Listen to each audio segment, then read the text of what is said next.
ከአባቶች የተላከው መልእክት መላው ኢትዮጵያን ያስደነገጠ ትንቢት እስከ መጨረሻው ይመልከቱ። አልነቃንም እንጂ ካስጠነቀቁን ቆይተናል። አባታችን አባ ዘወንጌል እንደተናገሩት የኢትዮጵያ የምጥ ዘመን ትንቢቶች ሊፈጸሙ ግድ ነውና 2012 ዓመተ ምህረት እንደሚጀምር ቀደም ብለው ተናግረው ነበር። እኛ ግን ከእንቅልፋችን አልነቃንም። አባ ዘወንጌል ዘኢትዮጵያ ዕድሜያቸው ብዙ ዘመን ከሆኑ የተነሳ አይታወቅም። ከ200 ዓመታት በላይ በምድር ላይ እንደቆዩ መነኮሳት ይናገራሉ። ዕድሜያቸው በሙሉ በበረሃ በጾምና በጸሎት አሳልፈዋል። ለ20-30 ዓመት ጠፍተው ተመልሰው ይመጡ ነበር።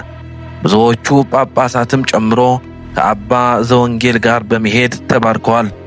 ብፁዕ ወቅዱስ አቡነ ማትያስ ሳይቀሩ ከእኚህ ቅዱስ አባት ጋር በመሄድ ተባርከዋል።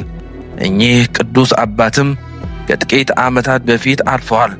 በረከታቸው ይደርብንና አባ ዘወንጌል ዘኢትዮጵያ የተናገሩት ትንቢት መፈጸም ከጀመረ ሰንበትበት ብለዋል። እኚህ አባት ይህችን የእንግልት ዓለም ትተው ወደ አምላካቸው ከመሄዳቸው በፊት አባ ዘወንጌል በአሁኑ ሰዓት እየተፈጸመ እየሆነ ያለው ነገር በሙሉ ተናግረው ነበር። ከትንቢቶቹ መካከል ጥቂቱን ለማስታወስ ያክል 2012፣ 2013፣ 2014 እና 2015 ከዛም አልፎ እስከ ዓለም ፍጻሜ የሚከሰተው ነገር በሙሉ ተናግረው ነበር። እነዚህ ዓመታት የኢትዮጵያ የምጥና የስቃይ ዘመን ናቸው። ብዙዎች የኢትዮጵያ ትንሣኤ በ2015 ነው እያሉ ሲናገሩ ነበር። ነገር ግን በአሁኑ ሰዓት በሀገራችን ላይ ያለውን ነገር አይደለም። አዋቂ ሰው ገና ከእናቱ ማህፀን የወጣ ሕፃን እንኳን የሚረዳው ነገር ነው። ታዲያ ሌላው ተፈጽሞ እንዴት የእኚህ አባት ሳይፈጸም ቀረ? በውኑስ እኚህ ቅዱስ አባት ቃል በቃል የኢትዮጵያ ትንሣኤ 2015 ነው ብለው ተናግረዋል? እውነቱስ ምንድን ነው? የዶክተር አብይ መጨረሻስ ምን ይሆን የሚለው ቀጥለን እንመለከታለን። የዓለም አገራት በጦርነት ይጠፋሉ። በድርቅና በረሃብ ፍጡራን ይረግፋሉ። ውሃ የሰው ልጅን ታጠፋለች። አሜሪካ፣ አውሮፓ፣ ኤዥያ እንዲሁም ሌሎች አገራት በውሃ ይዋጣሉ። ስደት ወደ ኢትዮጵያ ይሆናል። ዲቪ ወደ አሜሪካ ሳይሆን ወደ ኢትዮጵያ ይሆናል። ወንድም በወንድሙ አገር በአገር ላይ ይነሳል። የዓለም አገራት በጦርነት ይታመሳሉ። ፍቅር ከዓለም ላይ ተናጠፋለች። አንተ ቅደም ቀርቶ ሁሉም ለእኔ ይሆናል። ዓለምም በኃጢአት ከመቆሸሿ የተነሳ እግዚአብሔርን ትደፍራለች። ዓመተ ምሕረቱ ባይጠቀስም በዘመነ ሉቃስ የተባረከ ሰው ከእግዚአብሔር የተቀባ ንጉሥ ይመጣል። ለሳምንት ያክል ዝናብ በምድር ላይ ይዘንባል። እንደ ጎርፍ የፈሰሰውን ደም አጥቦ ያስወግዳል። ምድር ትባረካለች።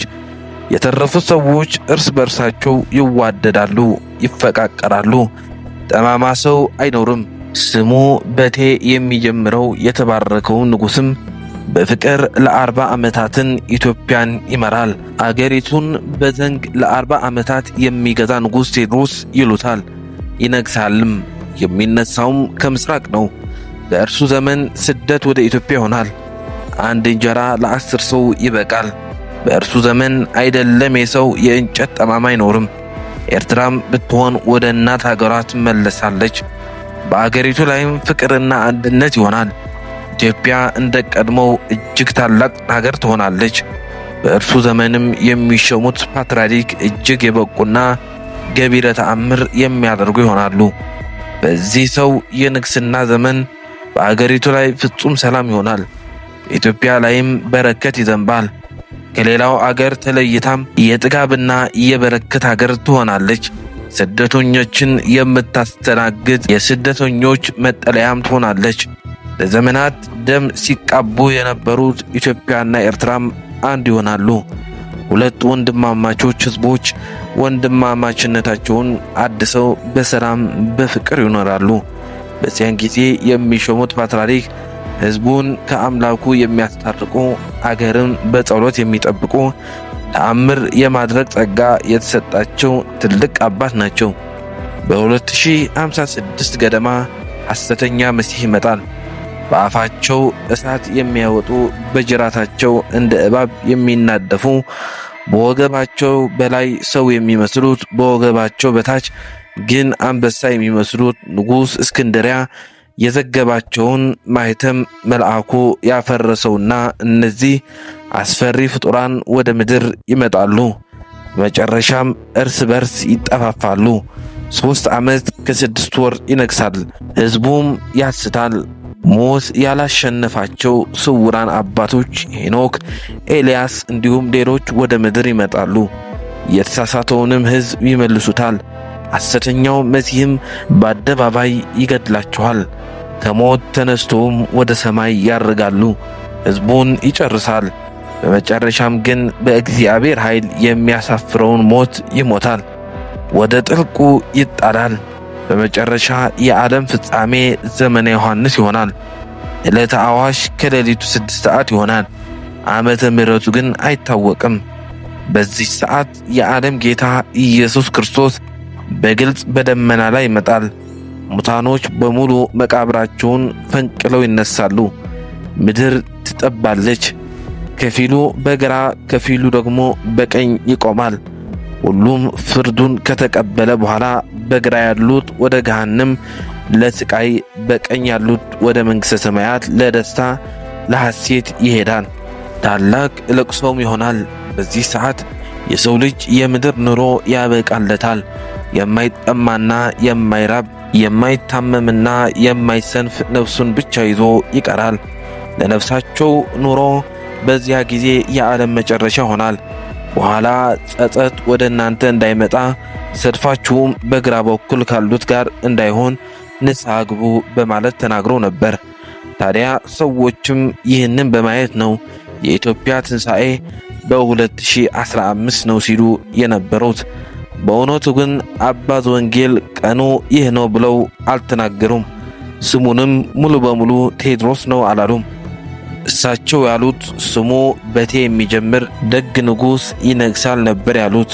ይህም ሆነ ያም ከመጥፎ ስራችን ተቆጥበን ወደ እግዚአብሔር እስካልቀረብን ድረስ ይህች ቀን እየተራዘመች መሄዷ የማይቀር ነው። ስለዚህም እንደ ነቢዩ ሕዝብ ከክፋታችን በመመለስ ወደ ፈጣሪ እንጸልይ። መጥፎውንም ነገር ከእኛ እንዲርቅ አብዝተን እናልቅስ። በሌላ በኩል በ2012 መድኃኒት የሌለው በሽታ እንደሚገባ በበሽታውም በርካታ ሰው እንደሚሞት ንስሐ ለመግባት እንኳን ቤተ ክርስቲያን መሄድ የማንችልበት ጊዜ እንደሚመጣ ንስሐ ለመግባት ካህን እንደማናገኝ ቀደም ብለው ተናግሮ ነበር። ረሃብ፣ የአንበጣ መንጋ፣ መድኃኒት የሌለውን በሽታ ይገባል ብለውም ነበር። እንዳሉትም ሁሉ ተፈጸመ። አንበጣውም በሽታውም ረሃብም ተከሰተ። በኮሮና ምክንያትም ቤተ ክርስቲያን ዝግ በመሆኑ የአብይን ጾም ከቤታችን እንድንጾም ተገደንም ነበር። ሁሉም ተከስተዋል። ካሉትም አንድ ጥብ ያለ ነገርም የለም። የዓለም ሀያላን አገራትም በሽታው እንዲቆጣጠሩ ባለመቻላቸው የተነሳ በየቀኑ ሬሳ ሲቆጥሩ ተመልክተናል። የአንዱን ቀብር ሌላው አይደርስም የተባለውም በዚሁ ጊዜ ተፈጽሟል።